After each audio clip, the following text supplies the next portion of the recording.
LD3. Der Deutsche, the Old World Patreon. Hello everyone, today I have Scott Reid here on my channel on LD3. I will translate the video later in German, or maybe YouTube will do this for me with the new feature. And hello Scott. We just had a nice and lovely talk of 1 hour about all the topics we wanted to go through, but I forgot to press recording. So we want to go through all of that again. Maybe we will be a bit faster now, and maybe we'll not go into that much detail, or we will have a better interview. Maybe it was good for something. So yeah, we had a lovely talk about all what happened in the old world over the last 2 years in UK and Germany and WTC and all that. It was a blast.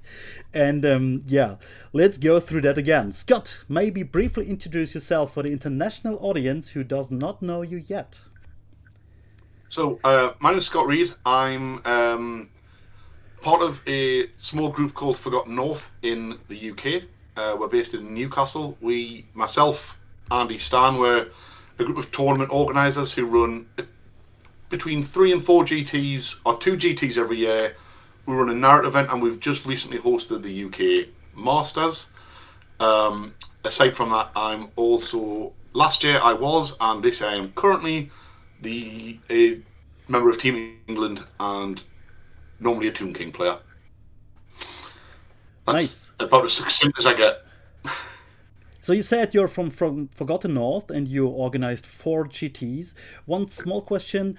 Did you host smaller events, like one-day events as well at Forgotten North, or only the GTs? No, so far we've only hosted 2-day events, but we are in sort of looking at discussion with a couple of smaller venues rather than the large hotel that we use for the GTs to potentially start hosting one-day events in sort of smaller sort of art. You started big, and maybe you will go smaller then, yeah? Basically. Yeah. Well, strangely, we found the venue and we invested in all the mats. We printed, painted and based all the terrain for 40 tables. 40 players, 20 tables.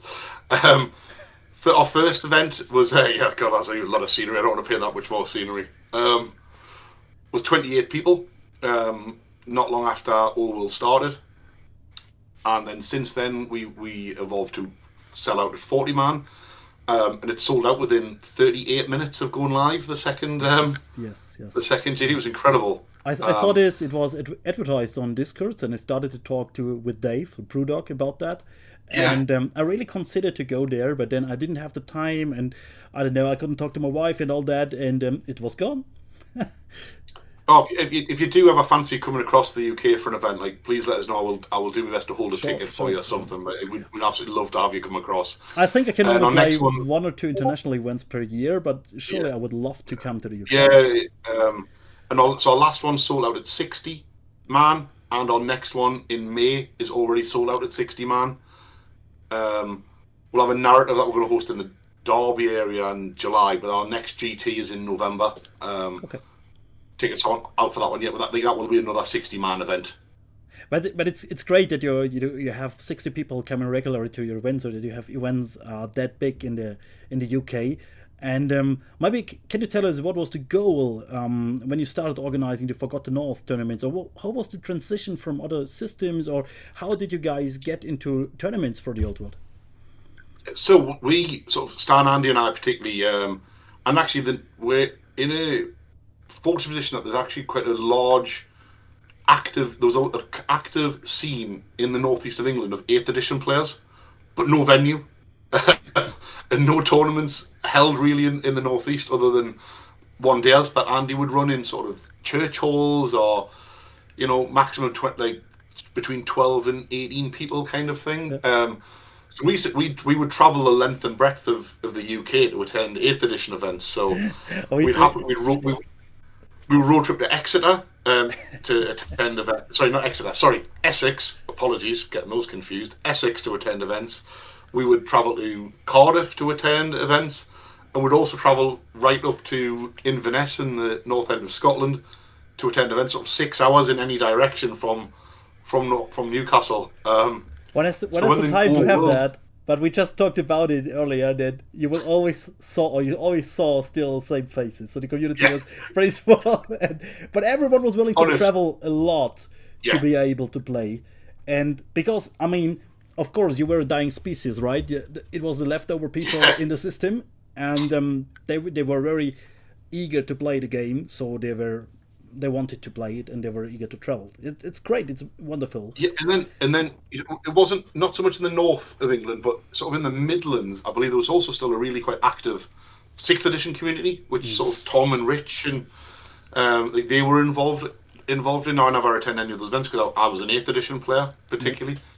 But as Old World got closer and closer to being launched, Stan and I have been looking for months about trying to find a venue, and then fortunately Stan found the venue that we use, which is the Britannia Hotel at Newcastle Airport. Which That's perfect. Stan works at the airport, which location-wise incredible.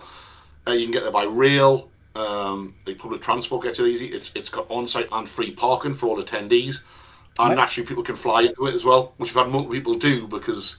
May I ask a Newcastle's quite very a long way from the indiscreet south. question?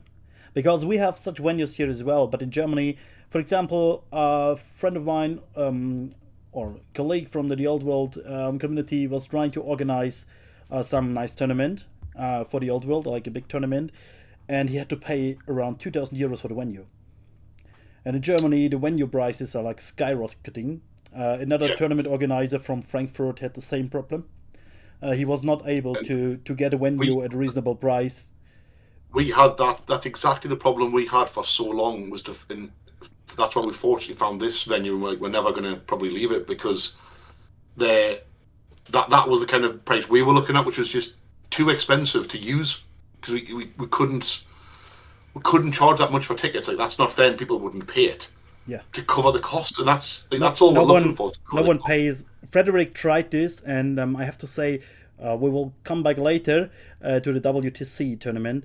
He tried to do a singles tournament in that location, and I think it failed because people were mostly not willing to pay the price which they paid for the WTC for a singles tournament. Yeah. I think that's the thing. That there's a ceiling that people will pay for singles events for a weekend, and I think unless it's at Games Workshop, with sort of Warhammer World, which I've been fortunate to attend multiple GTs in there. And they can charge almost whatever they want because they're Warhammer World and they'll get away with it. Because people like myself, I'll pay the money. Sure. Because it's Warhammer World. You would treat yourself by going there, yeah, and you take the tournament on the road, yeah. Exactly. But otherwise, there's a cap that people will pay to attend a 2-day Warhammer event, and that needs to be taken into account when you're trying to find a venue. And that we've been fortunate to find one that is very competitively priced. We've got an excellent relationship with them, so we've managed to sort of hold a price that it works for them, and we can cover with the cost of tickets. So basically, you have to know someone, or you have to talk to the people, and you have to maybe stay a bit stubborn and stay a bit cooperative, and then you have to have luck, right? And you have to search. Oh, yeah. But I feel it's the same thing here. When I go to like 5 cities and I ask in 5 cities for location, I will get some location. So this is not that problematic. But the problem is, I cannot say when that is, and I cannot say where that is. I have to take what I get. And then it becomes problematic a little bit with family life, with own schedules. Every tournament organizer has its own schedule. So if we're flexible there, that will help for sure. What was the main challenge in organizing the UK Masters tournament? Like logistical or communication? Yes, Masters tournament in the UK is it's quite an unusual one in that obviously it's an invitational event for the top 24 ranked people in the UK. It ended up dropping down into about 6 people into the mid-30s. So obviously some people can't attend, but it's still very highly ranked. Like there was 1,373 players attended an event that was ranked in the UK last year to some degree. So it's an invitational event for the top 24, but it's a community-led event. So before we were even the hosts, there was we bid to host the Masters. Yes. Amongst other TOs, which went through several rounds of voting from the top 50 ranked players to eventually get it down to the fact that we became the hosts for the Masters.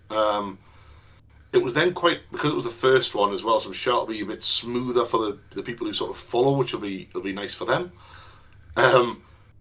Quite a quick turnaround from winning to then needing to try to decide on the comp. So the way the comp was then organised again, the decision was that I want to be community led. So Stan, Andy and myself of the TOs from Forgotten North and the hosts were in communication with the UK and Ireland Federation, so the chairpersons came up with a sort of large selection of questions to try to, that was then emailed out to the top 50 ranked players in the UK, asking questions about what would they like to see from a comp point of view. They're quite multi-choice questions, really, to try to... Yeah. Otherwise, my lord, imagine you could get 50 different answers if you just said, what comp would you like? So, kind of 50 multiple choice questions just to try to drill down. Well, it wasn't quite 50, but lots of multiple choice questions, try to drill down, like, do you want seeding at the event? Do you want high comp, low comp, no comp? Would you like match play guide objective sort of scenarios? But would you like? It's wonderful to have all that player decided. One thing that is not clear to me in particular is how was the date set for that event? Was it set like a long time ago? Was it set by the winning bid? How did that work? Yeah, it had to be held in January or February. Was directed by the sort of the UK and I chairs when TOs were open for bids. Fundamentally, the date that was then chosen was the bid that worked for us as part of our bid. So as part of our bid, it was going to be held on. Okay, so the players basically had not only the choice between the tournament location or the host of the tournament, but they also had the choice of the date for the tournament, which made it then even possible that 24 people, or most of the 24 top-ranked people, could attend that. Because I think that is an important piece here, which we should not miss, that there was really like the players who will attend the tournament were able to place the tournament in a way that fit them, right? Both from the comp and from the setting, but also from the date and from the venue. Yeah, exactly that, because you think as well, sort of Newcastle in the UK is fundamentally a tiny city in the UK. But it's quite central, right? In the north. No, well, central to the UK. Technically speaking, it's very close to the geographical centre of the United Kingdom. Exactly, yeah. But it's miles away from the vast majority of the population of the UK. But at least Pash hadn't to travel too long, right? So that's a thing. Yeah, but Pash could get here, which is all that mattered. I mean, with hindsight, it mattered. It really mattered, yeah, because he won that thing. So yeah, damn him. That was kind of important. It was kind of important. But yeah, so it was really community driven, but where it was, when it was, like to a point amongst the four options that they had. Yes. And also the tournament sort of comp itself was very much led by the players that would be attending the event. So you were very flexible, and it was all player driven. This means the players had the choices, and the flexibility was there for the players, which surely helps to make it possible that the people come there, right? Yes, well, that's exactly it. So from the top, once the Masters, quite a tight turnaround. So once the Masters rankings were finalised, which was the first weekend in December, we only had effectively a month, well, 5 weeks roughly, to send invitations, get people to book hotels, etc. So it's quite a quick turnaround. That said, but I think you had everything in the bid already. When was the bid? When did you open the bid was back in, oh gosh, I want to say October time. Okay, so people had actually time from October to think about it and to check back. So they had like, and also November, December, 5-ish. And then the thing is as well that because it's the Masters Invitational, you didn't have to worry about it if you weren't very high in the rankings. Yeah. If that makes sense. So it was only if you say you're in the top 10, you could a month out, you almost guaranteed that you were going to get an invite, so you could make plans earlier. It was more of the people who shot into the top 24 and were like, oh my god, I'm now getting an invite. It's a month away. It's Christmas. What should I do? Well, this could be challenging. Yeah, what do I do? Well, obviously the answer is you abandoning your children, you abandon your family, and you come to play Masters in Newcastle, obviously. Yeah, okay, but it's the great. We talked about the ranking, which was used to determine who was qualified for the Masters, basically, and we talked about all that previously. So you have 1,300 different players who were participating in tournaments which were open for qualification. And the tournaments which were open for qualification were on various platforms like BCP and Recruit, then funneled into old world rankings, right? And the players did not which is run by a wonderful gentleman called Gormo, who does a phenomenal job operating this thing it's of magic. It's important to have the control over that, because as we just checked, or as we talked earlier, of course, if some locals will host another tournament every 2 weeks where 20 people come, they will farm a lot of points. But it will make it possible that every 2 weeks we have 20 persons at a tournament, so that's actually a great thing. On the other hand, a 60-person tournament should be ranked differently or weighted differently than a 5-man tournament, right? So we do have something like this in Germany as well. It's called T3, tabletop tournaments, .net. I don't know if you know that site. It's like an orange site. It's popular in France and in Germany. Oh yeah, I think when I looked at it on the bill at WTC last year. Yeah, sure, that could be. I found myself down some sort of Warhammer rabbit hole, as you do. But I have to say, there is some weight process in there, but it's not like it doesn't offer you much statistics and all that. It's like a relic from the past a little bit. I have to say thank you to Blackhawk for his work he did in that, Blackie, the admin of that site, and I still pay for it. But I feel if you want to do something like that, you need to have the control. And you told me that the admins of the ranking, or the admins of the federation, which will come later on, they were able to to adjust it, right? Tweak it, and it'll be so it'll be announced. They've just gone through a huge. I'm sure you've seen the wonderful article that Rich has had done on Warhammer.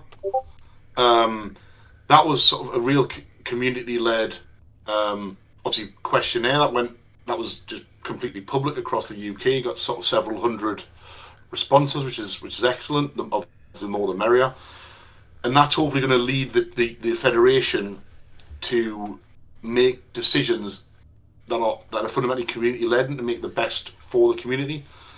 And the federation of chairpersons, they essentially decide through community voting normally and feedback how the structure and what scoring is going to be for the season.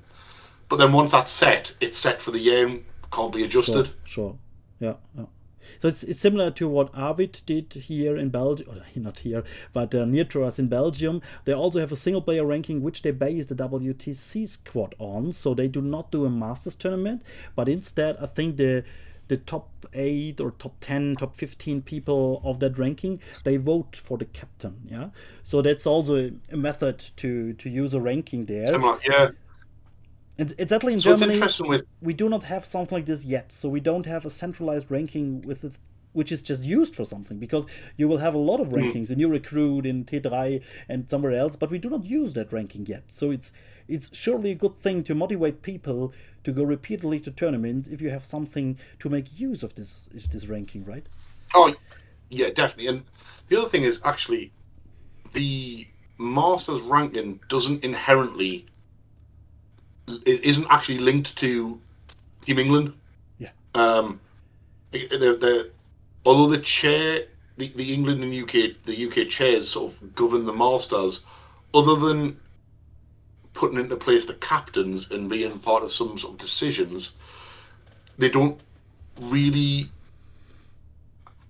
I would say they don't do anything. That's absolutely not what I mean. They do absolutely bloody loads, but they're not involved in the day-to-day selection of Team England, the players or the armies, so that there is a nice separation of sort of church and state, so to speak. Um, But I mean, still, you get to go to the Masters, right? And you get to go to the tournament. And that's the thing. There's a guaranteed.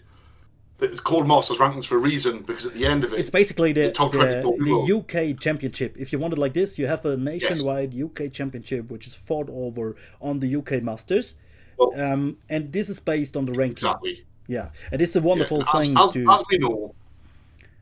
we know, the UK clearly has the best Warhammer players in the world, which means Pash is officially the best Warhammer player the world. One second.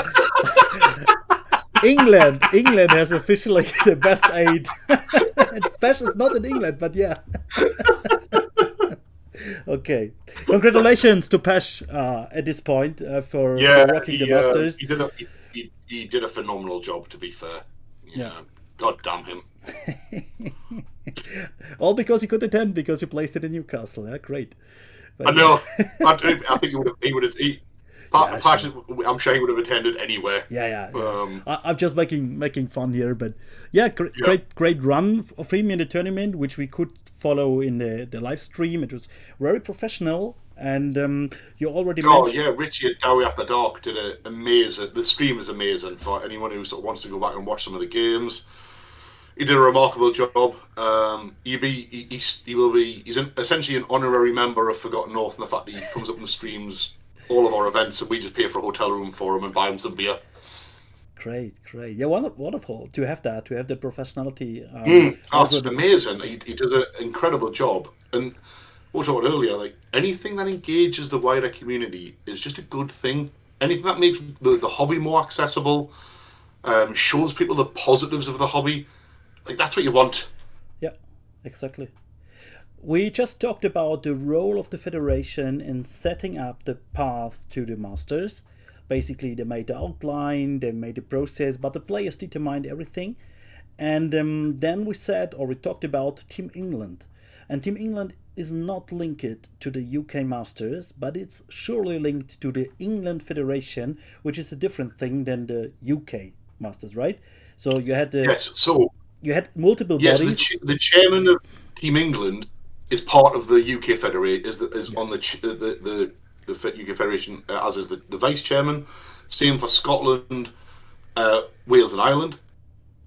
Not all positions are currently filled, sadly, but the chairman of England and the vice chairman of England are voted in by the community. They have to put in applications. Their applications are public. People can read the applications and then vote for them. Just on the Discord server via.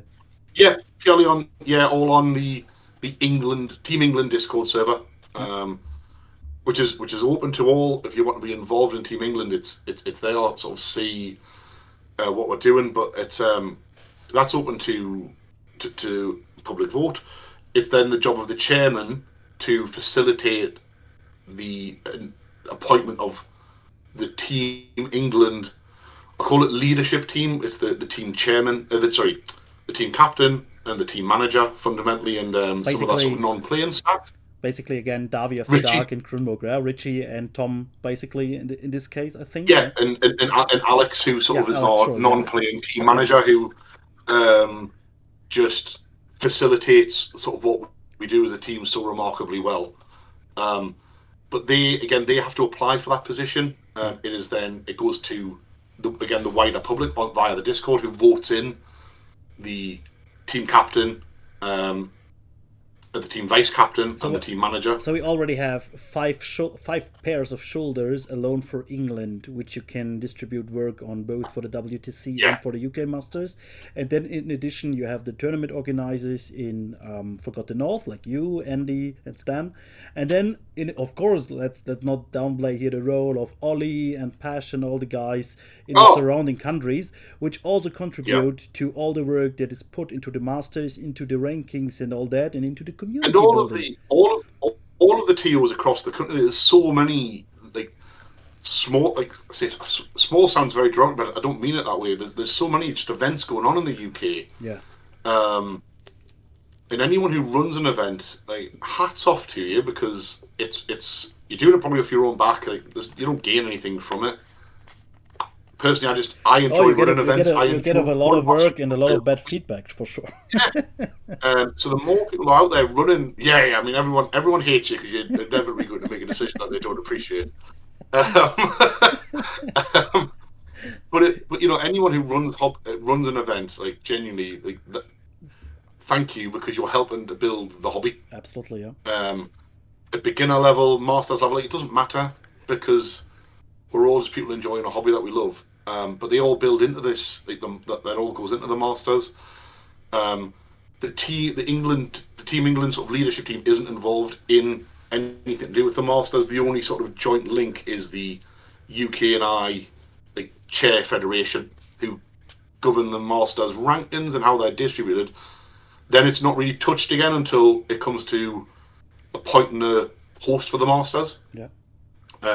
Or they do also moderate the masters forum So to you did sort of ensure decorum and again things like to explain that you guys did not only manage to make England Federation, but you also managed to build up a Team UK Federation. This means also Scotland has its own federation, Ireland has a federation, maybe Wales. All these parts of the UK and Ireland do have separate federations, which then work together on a higher level to form the UK and I Federation. And I think with that commitment and with so much work, with so many people involved into building such federations, it's astonishing, and it's also inspiring. It's very inspiring to see so many people work together for the common goal of enhancing the old world experience, or in spreading the hobby, right? You want to play in this system. It really is, because it's just people who have got a passion for a hobby that we all have, and are willing to really sacrifice some of their time, effort, and energy to just help grow the hobby for everybody else. And I think that's a really, sort of, to be fair, really commendable and wonderful thing. May I ask a very personal question here? What is your workload per week that you personally invest not into your own army or into your own games, but in the surrounding stuff with the Federation and Forgotten North? Oh, so with the Federation, outside of now that we've had Masters, yes, and that's done, I won't have a lot of involvement with the Federation. It's quite sort of a laissez-faire in that it lets tournament organisers get on by themselves. But the aim is, to be honest, hopefully after the FAQ, that's hopefully due out in the next 2 weeks. Hopefully, and we see what that brings. Is we're hopefully going to help homogenise, or close to homogenise a comp with or we'll be reaching out to our other tournament organisers, the big tournament organisers around the UK, and liaise with them about trying to homogenise a comp as much as possible, whilst maintaining people's right and ability to have their own feel and their own tweaks. Actually, the last thing anybody wants is that it doesn't matter whether you attend a Forgotten North event or a Toy Soldier event, or nobody wants to just have the same event all of the time, because that's just really boring. But that's boring, right. What you want is a relative agreement on comp, because then imagine we have 6 months until the next FHQ and we solve the meta within 2 weeks, so you're playing the same matchups, the same games for 6 months. It's super boring. We just have this a little bit right now. I think the meta is right now extremely solved. It's Death Stars against situation shooting. And, it's stale, right.